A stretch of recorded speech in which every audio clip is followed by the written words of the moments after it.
Untuk memotivasi saya ya, kunci utama pertama kita sebagai seorang broker harus sabar dan ikhlas. Di samping itu kita juga siap dengan terpaan ya, ibarat orang itu mengkritik dengan kita masukan dari orang lain kita harus terima. Jangan sampai dengan kritikan orang lain itu kita menjadi kendor, dan kita tetap nggak boleh patah semangat. Kita harus banyak kuat semangat, nggak boleh menyerah. Kata menyerah itu kita buang jauh-jauh, dan kita harus benar-benar kita optimis. Saya yakin kita bisa dan bisa. Jangan sampai kita hanya menyerah dengan keadaan, karena keadaan itu nggak mengubah kalau kita nggak berubah. Gitu aja.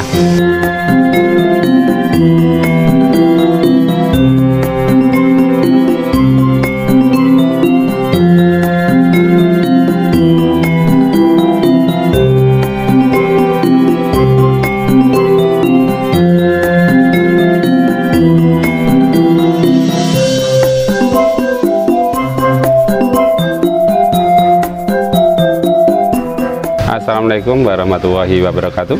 Perkenalkan, nama saya Wusono dari Ponggok 1 RT 7 Trimulyo, Jedes, Bantul.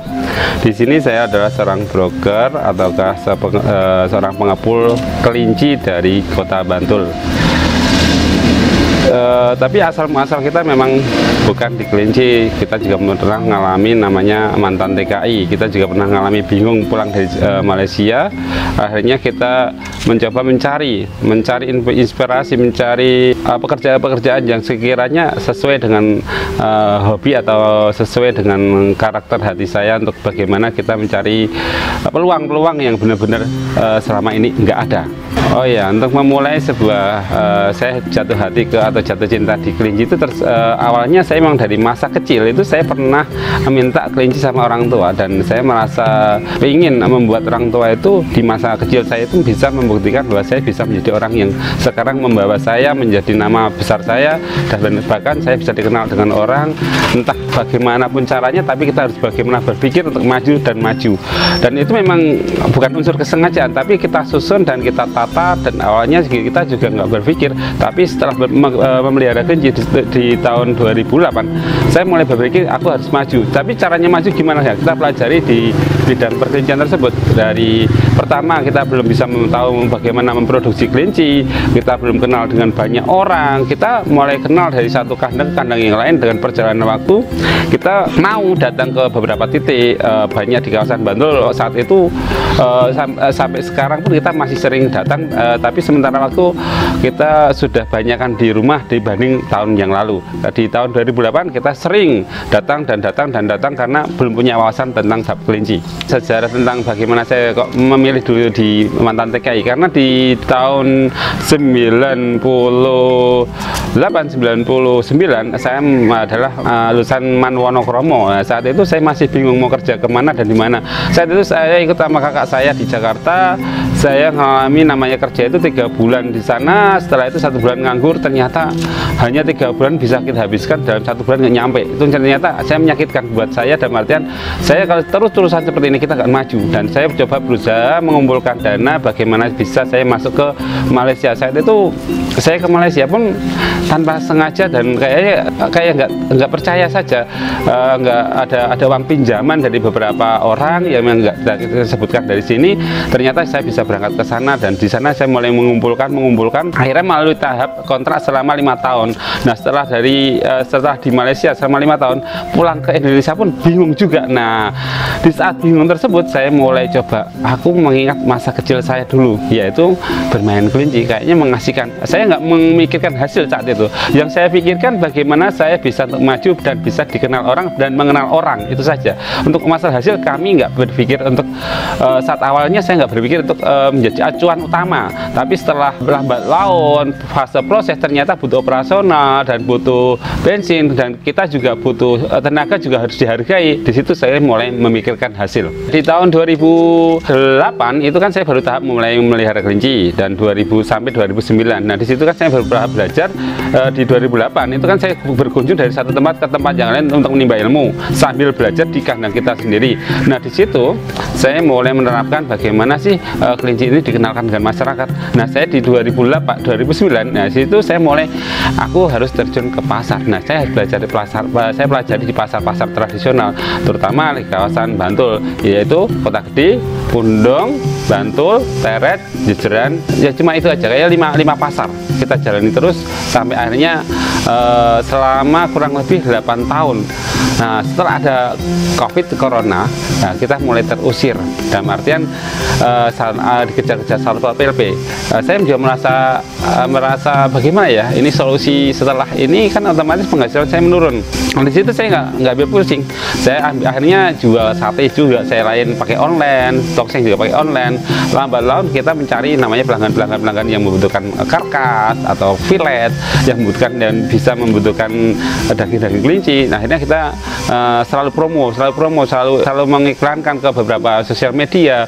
Di samping itu di 2009-2010 itu mulai kenal dengan fakultas namanya UGM, UAD Atmajaya Mercubuana yang mereka berlangganan dengan kitanya. Kita mulai terpacu di situ, tetap eksis. Akhirnya kita nggak ada kendala di perkelincian, masih tetap jalan terus.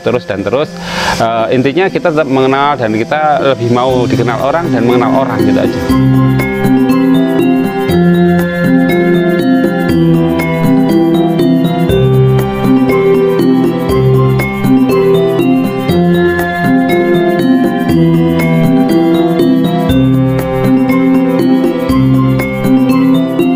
Pertama kali promosi di pasar untuk otomatis mengalami namanya sulit ya. Pertama kali pun saya juga nggak cuma jual kelinci di pasar.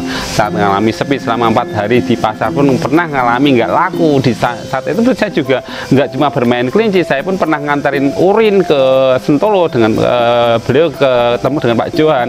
Saya angkat ke urin kelinci itu kurang lebih 122 liter pakai motor biasa, itu motor bebek itu. Ngerasain namanya ban bocor, namanya mandi air kencing, itu luar biasa. Dalam hati saya, kapan saya bisa maju? Saya berpikir ke depan tetap bagaimana kita mencari jalan-jalan yang lebih enak lagi ya. Saat itu akhirnya terus berjalan waktu nggak lama, kurang lebih antara 2 bulan 3 bulan. Setelah itu urin agak sedikit tersendat, aku mencari solusi lain yang setidaknya main di arah pedaging gitu, kayak karkas dan filet. Kita selalu berusaha menyediakan untuk masyarakat. Untuk memotivasi saya ya, kunci utama pertama, kita sebagai seorang broker harus sabar dan ikhlas. Di samping itu kita juga siap dengan terpaan ya. Ibarat orang itu mengkritik dengan kita masukan dari orang lain, kita harus terima. Jangan sampai dengan kritikan orang lain itu kita menjadi kendor, dan kita tetap nggak boleh patah semangat. Kita harus banyak kuat semangat, nggak boleh menyerah. Kata menyerah itu kita buang jauh-jauh, dan kita harus benar-benar kita optimis. Saya yakin kita bisa. Jangan sampai kita hanya menyerah dengan keadaan, karena keadaan itu nggak mengubah kalau kita nggak berubah, gitu aja. Terminal kelinci, kenapa saya katakan terminal kelinci? Saya lebih mantap di arah ke terminal kelinci karena saya mau PPN ataukah namanya pajak di perkelinician masuk di kandang kita. Itu jelas, itu belum pengennya kita seperti itu, tapi setidaknya operasional kita untuk tiap bulan kita tercukupi, nggak jadi kita nggak mengalami namanya kesusahan operasional. Jadi kita mau di perkelinician tersebut kita mengadakan sosialisasi ke masyarakat, mereka yang mau jual ataukah mau beli kita layani. Jadi kita dalam artian di sini kelinci tersebut enggak lama, dan kita awalnya memang lama ya, tapi lambat laun kita harus bergerak menyosialisasikan ke masyarakat itu dalam artian sampai. Jangan sampai ke masyarakat nggak sampai, dalam artian gini, kalau misalnya masyarakat membutuhkan karkas atau filet, kita siap. Jadi kalau misalnya orang mau melihara kelinci, kita juga siap.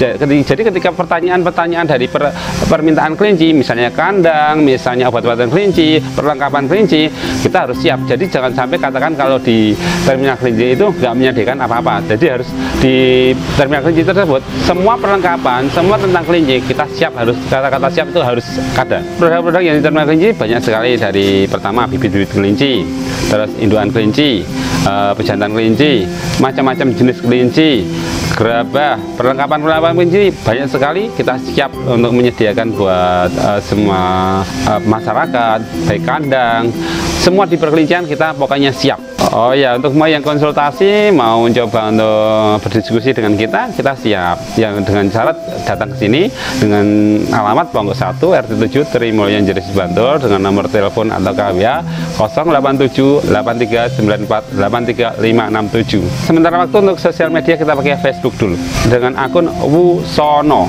Untuk mau konfirmasi di Facebook lebih baik WA dulu, karena saya harus mencari orang yang jelas. Kalau nggak jelas kita mohon maaf, kita nggak meng-add, karena untuk menjaga ataukah untuk salahnya banyak akun palsu yang kadang-kadang kita mengajak berteman.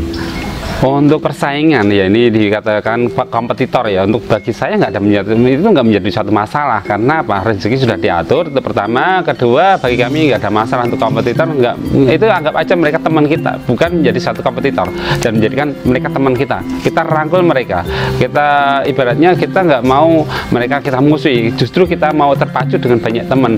Jangan sekali menjadikan mereka menjadi satu musuh buat kita, karena kita butuh teman seperti mereka, nggak menjadikan kita menjadi mereka jatuh kompetitor. Bagi kami tetap menjadi mitra. Untuk teman-teman yang coba mau belajar di kelinci, silahkan datang saja di tempat saya dengan alamat Ponggok 1 RT 7 Trimulyo Jedes Bantul, dengan nomor telepon atau WA 087 8394 83567. Jadi bagi teman-teman yang mau datang kemari, kita siap welcome dengan janjian dulu terlebih dahulu, jangan sampai tanpa WA, karena saya yakin kita juga ada banyak kesibukan dan jadwal yang kita susun sebelumnya. Jadi buat teman-teman yang biar nggak kecewa dengan kita dan kita bisa ngobrol agak santai dan dijadwalkan, kita siap. Untuk teman-teman yang bingung dengan kita, silahkan di cross check nomor telepon di bawah ini, dan dari saya kayaknya sekian dan terima kasih. Assalamualaikum warahmatullahi wabarakatuh.